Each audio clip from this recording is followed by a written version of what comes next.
नमस्ते दोस्तों, कैसी हो आप सब। उम्मीद करती हूँ बहुत ही अच्छे होंगे। ये बताने के लिए कमेंट बॉक्स में जय हरि विष्णु लिखना बिल्कुल ना भूलिएगा।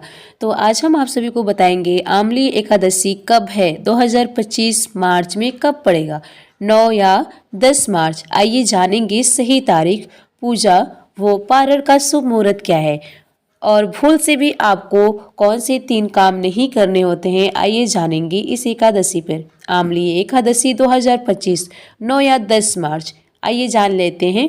मैं आप सभी को विस्तार पूर्वक बताऊंगी ऐसे कौन से 3 कार्य नहीं करना चाहिए। आज हम इस वीडियो में आपको बताएंगे साल 2025 में फाल्गुन मास की शुक्ल पक्ष में आने वाली आमली एकादशी कब है, पूजा व पारण का शुभ मुहूर्त क्या है, पूजा विधि और इस व्रत से जुड़ी जरूरी नियमों के बारे में जानेंगे।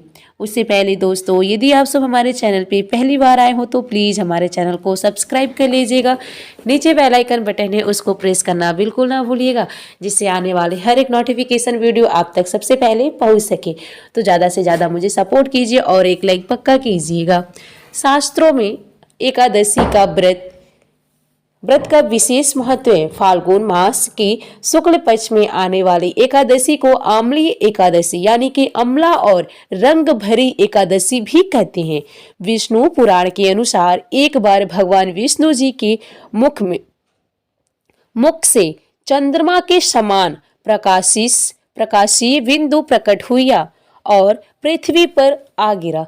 उसी बिंदु से आंवले के पेड़ की उत्पत्ति हुई, जिस कारण आंवले के वृक्ष को पूजनीय माना गया। यह फल भगवान विष्णु जी को बेहद ही प्रिय है। आंवला एकादशी के दिन भगवान विष्णु और आंवला अर्पित करने से मनोकामना पूरी होती है। आइए जानते हैं साल 2025 में आमली एकादशी कब है, पूजा व पारण का शुभ मुहूर्त, पूजा विधि और इस दिन कौन से कार्य नहीं करने चाहिए। विस्तार पूर्वक मैं आपको बताऊंगी इस वीडियो के माध्यम से।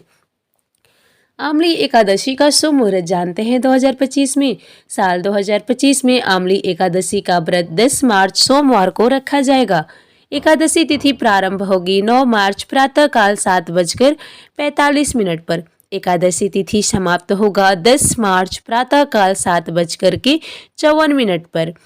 अभिजीत मुहूर्त दोपहर 12:08 से दोपहर 12:55 पर। व्रत के पारण का शुभ मुहूर्त शुभ समय होगा 11 मार्च प्रातःकाल 6:26 से 8:13 तक। यहीं पे हम बात करें कि आमली एकादशी पूजा विधि क्या है। देखिए दोस्तों, पूजा विधि जानना बेहद ही जरूरी होता है। किसी भी देवी देवता भगवान की पूजा कर रहे हैं तो उसकी विधि अवश्य जान लीजिए, कहीं आपसे भूल चूक ना रह जाए, कहीं कोई गलती ना कर दे। तो इसलिए पूजा विधि आपको जानना बेहद ही जरूरी होता है। एकादशी की सुबह स्नान के बाद जल्दी उठ जाइए पहले सुबह। उसके बाद से स्नान के बाद व्रत का संकल्प लेना चाहिए। आप जब भी स्नान करते हैं तो उसमें गंगा जल डाल करके स्नान कीजिए, आपके लिए बेहद ही अच्छा होगा। या तो आप किसी नदी सरोवर में भी जाकर के स्नान कर सकते हैं, नहीं संभव है तो आप अपने घर में भी स्नान कर लीजिए। उसके बाद से स्वच्छ वस्त्र धारण कीजिए लाल पीले रंग का। उसके बाद से मंदिर में जाकर के आप संकल्प लें और पूजा स्थान पर भगवान विष्णु की प्रतिमा स्थापित अवश्य होनी चाहिए। विधिवत पूजा करें और इस दिन आंवले की वृक्ष की भी पूजा करना बेहद ही फलदायी होता है। आंवले की पूजा करना बेहद ही अच्छे होता है। भगवान विष्णु की पूजा के बाद आंवले के पेड़ की जड़ में बेंदी बनाकर कलश स्थापित करें और धूप दीप जलाकर आंवले की वृक्ष की पूजा अवश्य करें।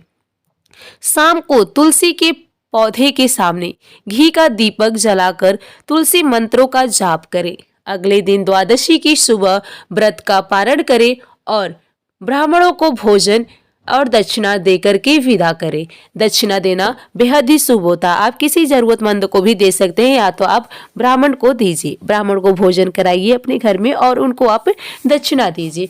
इस तरीके से आप अपने व्रत का पारण कीजिएगा। उसके बाद से किसी जरूरतमंद को खिला करके ही आप पारण कीजिएगा।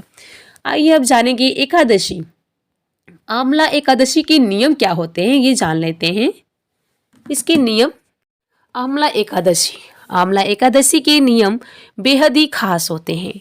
जिस तरीके से मैं आपको बता दूं कि एकादशी व्रत में एक दशमी और एकादशी और द्वादशी तीनों के दिन सात्विक भोजन ग्रहण करना चाहिए। संभव हो तो अन्न का सेवन ना करें। एकादशी व्रत में चावलों का सेवन वर्जित है। आपको इससे पाप भी लग सकता है, तो आपको चावल का सेवन बिल्कुल नहीं करना चाहिए। चावल से आपको बचना चाहिए। एकादशी के दिन तामसी भोजन करने से बचना चाहिए। एकादशी हो या द्वादशी हो, ऐसे भोजन करने से बचना चाहिए। इस दिन आपको मैं बता दूं, बाल नाखून आदि नहीं कटवाने चाहिए।